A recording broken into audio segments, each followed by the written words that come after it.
Hey guys, welcome back to my channel. So today I'm going to tell you like a little story time about the time that my assistant brought in edibles to work. So if you guys are interested in knowing the story, it's really quick actually, then just let's keep on watching. A little bit of background of what I do. So I am a teacher and I do work with kids obviously. I used to work with preschool age for about 3 to 4 years and toddlers about maybe the same 3 to 4 years. So I've been around for a little bit.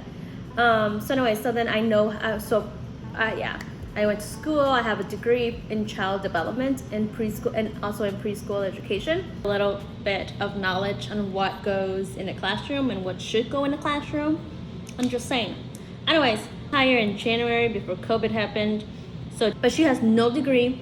She's fresh out of high school basically. Kind of wanted somebody who knew their stuff. Do you see what I'm saying? My previous assistant was a mess too, so if you guys want to know about him, then let me know. But anyways, so she was hired and her work interviews, she was fine. She was good. The kids liked her. So I had a little bit of hope. First, second, maybe third week, she wouldn't do anything. She wouldn't interact with the kids. She wouldn't help me clean. She wouldn't help me do lesson plans. She wouldn't help me do any activities. It was all me. And so I don't like confrontation. I do it because I have to. I go to my trusted adult, which is my director, and I tell her, can you help me? She's been amazing at like knowing that I'm not comfortable and like, I don't know how she does it, but she's amazing. So anyway, so then I go up to her and I tell her that she's not doing anything. She's on her phone a lot. She's on iMessage. So like that's not even the app that we use for work. So like I don't understand why you're on your phone too much, ma'am. My assistant never actually took it so serious. Like she was still on her phone to the point where my director came to the classroom, took her phone away from her and said, I will put this somewhere else because I don't want you using it during work. She was so bad. Like she wasn't abusive or anything like that, but she just did not know how to talk to kids. Like I think I heard her once tell this little girl, the little girl was like, what are you doing? She told her, mind your own business. Like word? Don't talk to her like that. So I got so upset, but again, because it just pissed me off so much. I will not say it to you, but I'll say it to someone superior, right? From HR had to come in. I don't think she was from HR.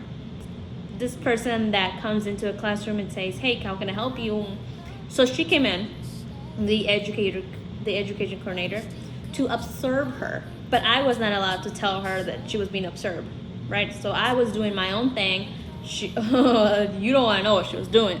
She was on the iPad playing YouTube videos for the kids to listen, like YouTube songs, sitting down, and little Mike over here was like running with little, whistle.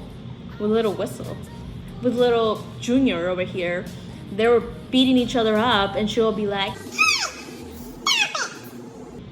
and then she'll go back to the iPad and scrolling through the videos. Like, my assistant gets up, goes to her book bag, opens a bag of hot chips, starts,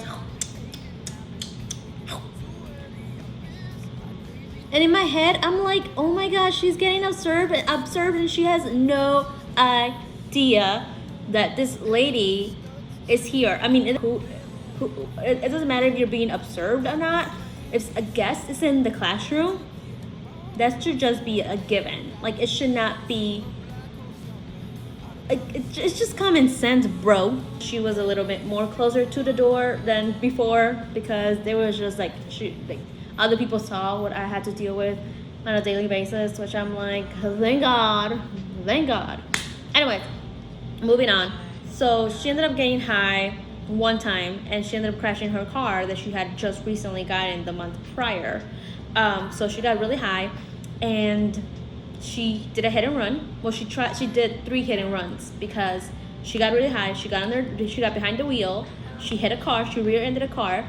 She didn't want to stop, so she kept going. So she hit another car. She didn't want to stop, so she kept going. She hit another car.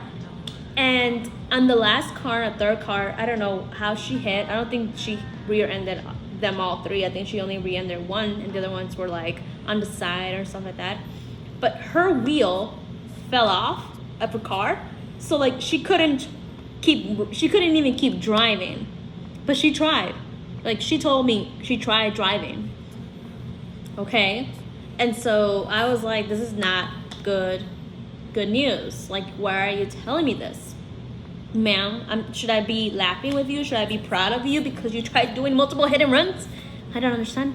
I'm very confused. 2 o'clock, it was my break. So I get up and I go to the bathroom because it's 2 o'clock. I'm gonna go take my break.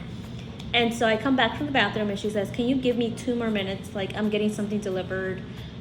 Just give me 2 minutes out of your break. And I was like, all right. I mean, shit, all I have to do is go take a nap in my car. It's not like I value the hell out of it. Go ahead, waste it. Waste my nap time. So anyway, so then 2 minutes turned into 15 minutes. And so I was like, are you getting something delivered? And walks out and she's like, oh, he's already outside. So she leaves and I'm like, okay, well, I only have 45 minutes for my nap. So great. So then my director comes in and she's like, is it your break or is it her break? And it's my break, but she's getting something delivered, so I'm being nice and I'm staying in here to cover her because it's nap time for the kids. I can't leave the classroom, right? And she's like, she's outside standing. Just go. And so I left and I saw the most weirdest thing ever. I saw a weed transaction outside of work, like right on the corner of work. Like, she didn't even try to make it low key. She did it on the corner. Like, how dumb can somebody be? Camaro. Yeah, this blue Camaro parks in the middle of the street. Like he doesn't even park. She just stops in the middle of the street, tinted windows, tinted everything. And she reaches her hand into the driver's seat. The driver opens the door. She reaches her hand. She dips out. And she's telling everybody that was her boyfriend. There was no communication. There was nothing. She was just like, bloop, bye-bye. I'm very confused. So then, the whole date goes on. I think I said something like, what food did you get delivered? Or something like that. And I think she kind of brushed it off, which I was like, yeah, okay, now my business. She just randomly comes up to her book bag and says, look what I have. And so I'm like, oh, what is it? And she shows me a bunch of candy edibles. And they were nerds, which I've never really seen because all I've seen is like brownies and gummies. So, but they were nerds. And they seem very interesting. And so, she asked me if I wanted one, and I was like, but low-key I did, but I knew I shouldn't have had him. I knew I shouldn't have him in work. Doctor tells me what was in the bag, and she asked if there were drugs, and I said yes, they're edibles. So she got fired, basically. I did tell my director that I did not want to be involved, and so she worked it out, and she didn't tell her that I said that she showed it to me, but she did show them to me, and I guess I snitched. But it makes a lot of people realize if she was actually high at work, because of like the way that she would talk to the kids. You see what I'm saying? I saw the story. Thank you guys for watching. I hope you guys enjoyed it. Let me know what you've done at work. Let me know if you got fired for something so silly like this, and I'll see you soon. Bye.